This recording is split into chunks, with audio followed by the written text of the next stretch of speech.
Hola, ¿cómo están? Mi nombre es Jorge Andrés Torres. Y yo soy Alejandra García. Somos estudiantes de la Universidad de Pamplona, Extensión Villa del Rosario. Y hoy les venimos a hablar acerca de los medios de control. Por mi parte les hablaré acerca de los medios de control de carácter general y mi compañera Alejandra les hablará acerca de los medios de control de carácter particular. Código de Procedimiento Administrativo y de lo Contencioso Administrativo, la Ley 1437 del 2011 abandona la tradicional denominación de las acciones contenciosas administrativas, bajo el supuesto de que la acción judicial es una sola y lo que cambia en cada caso son las pretensiones. Ahora son denominados como medios de control.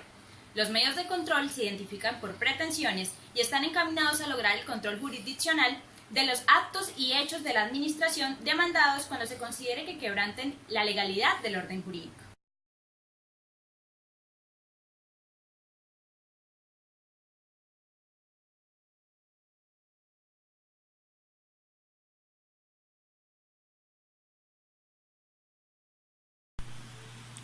Bien, si queremos hablar acerca de la nulidad por inconstitucionalidad, tenemos que tener en cuenta cuatro interrogantes que les quiero plantear.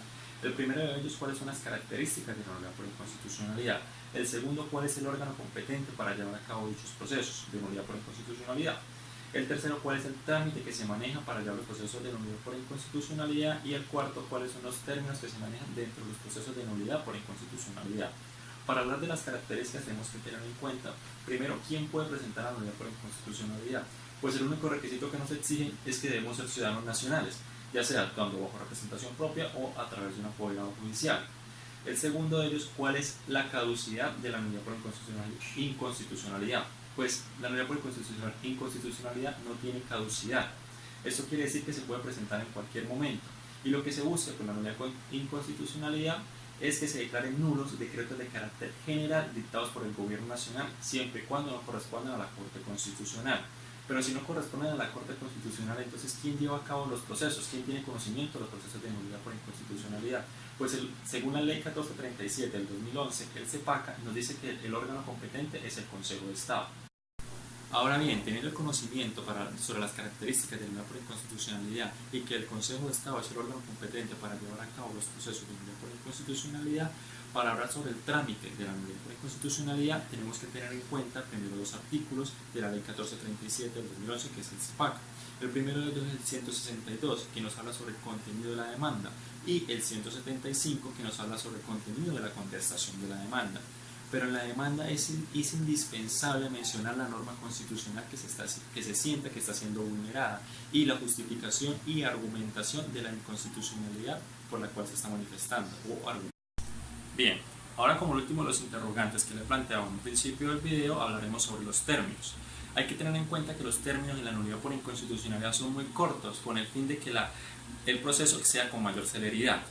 Para hablar de términos tendremos que empezar como empieza la demanda. Cuando se presenta y se hace el debido reparto, finalizado esto, se le entrega a un magistrado ponente, el cual tendrá 10 días para proferir sobre su admisión en caso de que ésta cumpla con todos los requisitos. En caso de que le haga falta uno de los requisitos o no cumpla con todos ellos, se darán 3 días para subsanar.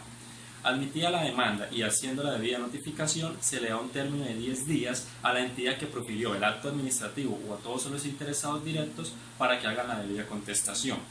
Contestada la demanda, se dará un término, si se cree prudente, claro, de 10 días para que se practiquen las pruebas. Practicadas las pruebas o terminado el término de los 10 días, se dará un término nuevamente de otros 10 días para que el Procurador General de la Nación emita alegatos acerca del proceso que se está llevando a cabo. Luego iremos al artículo 184 del CEPACA o de la Ley 1437 del año 2011 con el fin de mirar cuánto es el término para proferir sentencia.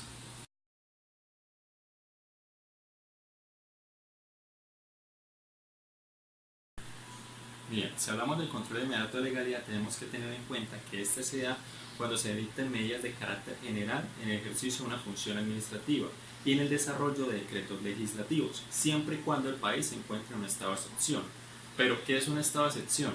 Pues es un mecanismo que se contempla en la Constitución y donde el presidente considera que el país se encuentra en una situación grave. Pero ¿cuáles son las situaciones graves para poder dictar el estado de excepción? Pues puede ser una catástrofe natural, una perturbación del orden público interno o una guerra civil o una guerra externa. Estando el país en una de estas situaciones y decretándose el estado de excepción, se hará un control inmediato de legalidad. El competente para llevar a cabo el control inmediato de legalidad es la jurisdicción de lo contencioso administrativo, siempre y cuando la entidad sea de factor territorial. Pero si la entidad no es de factor territorial, sino la entidad es de factor nacional, entonces, ¿quién es el competente para llevar a cabo este proceso? Pues ya no será la jurisdicción de lo contencioso administrativo, sino será el Consejo de Estado. Pero ¿por qué hablamos de que es inmediato? Pues apenas tiene un término de 48 horas, donde la autoridad competente judicial que emitió el acto administrativo tiene que proferir el acto a la autoridad judicial indicada en este dicho término.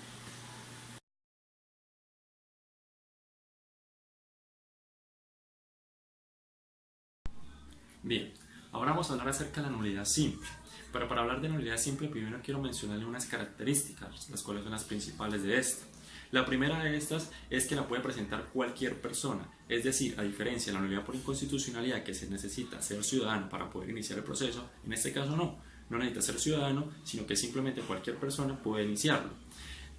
No requiere agotar algún requisito previo, es decir, se puede mandar de forma directa. La tercera característica es que no tiene término de caducidad. Esto quiere decir que la podemos presentar en cualquier momento. Es igual a la nulidad por inconstitucionalidad. La cuarta es que no necesitamos agotar una conciliación extrajudicial antes de iniciar el proceso como tal. La quinta es que es de carácter general, es decir, va hacia todos. La sexta es que produce efectos retroactivos. La séptima es que es gratuita, es decir, no generan impuestos ni gastos, y esto está establecido en el artículo 171 del CEPAC. La octava es declarar nulo los actos administrativos proferidos, y esta va algo ligada con la novena debido a que no implica una indemnización.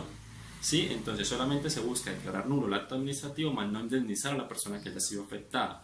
Novena es que es erga omnes, esto quiere decir que va hacia todos. Bien, como las principales características de la nulidad simple es que esta es de carácter general, también tenemos que tener en cuenta una cosa, que en el artículo 137 del CEPACA establece 4 excepciones, que son cuando se busque el no restablecimiento de un derecho, ya sea en la demanda o en la sentencia, cuando afecte a un particular. Solo se busca en la nulidad del acto administrativo. La segunda es cuando se busque recuperar bienes de uso público. La tercera, cuando afecte de forma grave el orden público, social, económico, ecológico del Estado. Y la cuarta, la demás que exija la ley.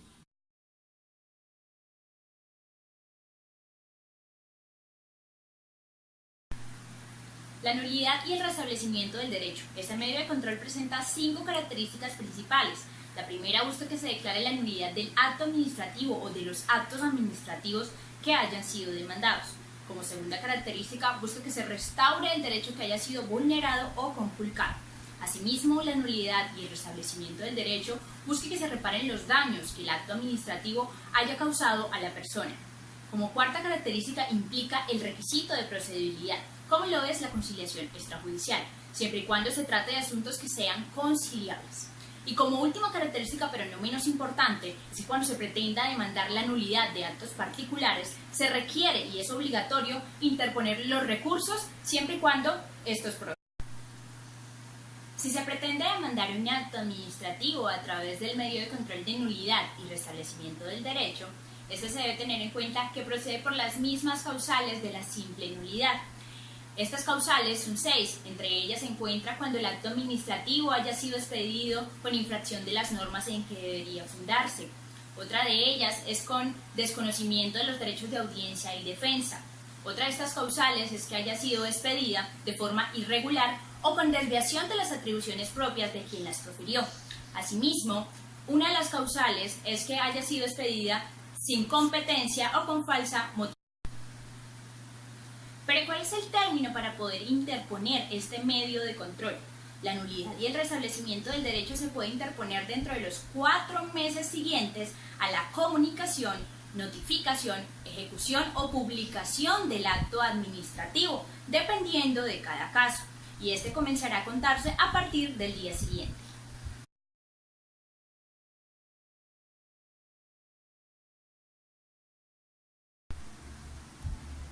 A través del medio de control de reparación directa, los afectados pueden obtener la indemnización correspondiente de los daños que una entidad estatal causara. Tiene su fundamento jurídico en el artículo 90 de la Constitución Nacional, en la que se manifiesta que el Estado deberá responder por el daño antijurídico que causara. ¿Cuáles son las causas por las cuales se pueden interponer una demanda a través del medio de control de reparación directa?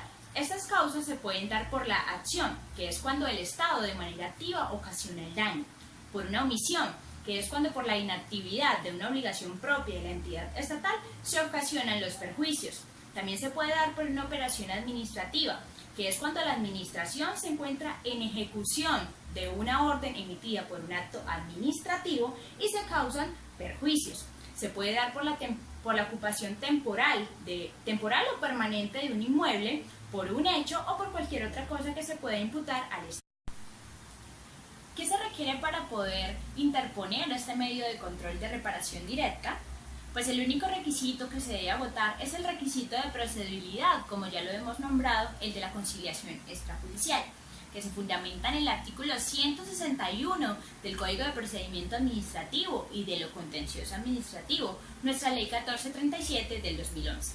Asimismo, es de gran importancia resaltar que esta reparación directa o este medio de control de reparación directa tiene una caducidad de 2 años, que empezarán a contarse a partir del día siguiente de la ocurrencia del hecho o desde el momento en el que la persona haya tenido o debió tener conocimiento del daño que se generó.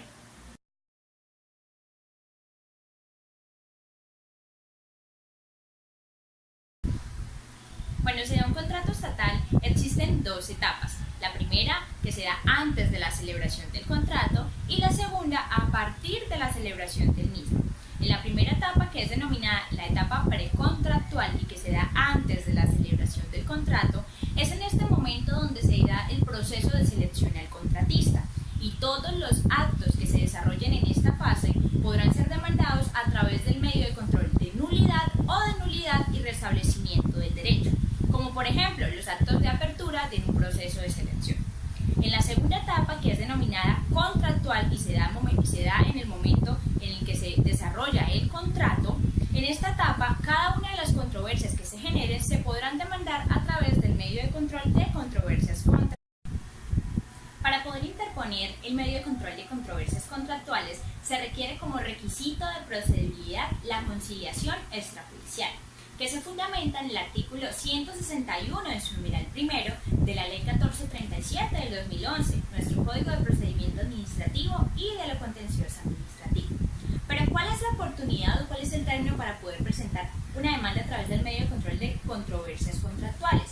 La oportunidad en las controversias contractuales varían dependiendo de cada caso y tienen un término de 2 años, dependiendo ya sea desde la ocurrencia del hecho o si se pretende la nulidad relativa o absoluta del contrato, se empezará a contar a partir del día siguiente de la celebración y del perfeccionamiento del contrato.